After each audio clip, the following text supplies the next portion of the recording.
Israel's northern port city of Haifa has once again come under fire from Iranian missile attacks. Among the sites hit was the 29-story sail tower, which houses a key district government center.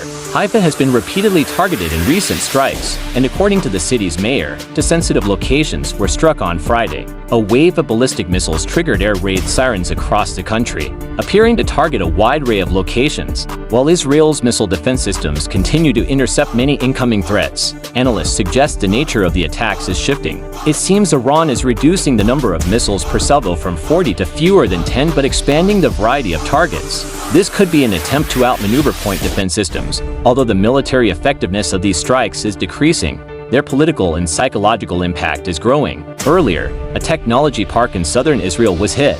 This facility houses several international firms, also includes the IDF's elite C4I branch, which provides battlefield tech support to Israeli forces. Meanwhile, Prime Minister Benjamin Netanyahu visited the Weizmann Institute of Science, which sustained heavy damage in a recent strike. 45 research labs were destroyed. This war will continue as long as necessary, Netanyahu stated. With or without enhanced U.S. support, our mission remains the same: to dismantle Iran's nuclear weapons program.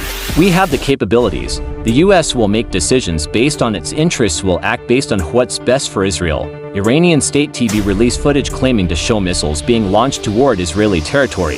The IDF confirmed that at least one of the projectiles carried cluster munitions, which detonate midair and scatter explosives over an 8-kilometer radius. As tensions escalate, Israelis stranded abroad are returning via sea and limited air transport. Public backing for Israel's military actions remains strong, with a recent poll showing 83% of Jewish Israelis supporting the government's response. However, Israel is feeling increasingly isolated. Ben Gurion Airport remains closed to scheduled flights. FedEx has suspended deliveries, and global shipping giant Maersk has ceased operations at the port of Haifa. Amidst it all, IDF Chief of Staff Herzi Halevi is urging citizens to brace themselves.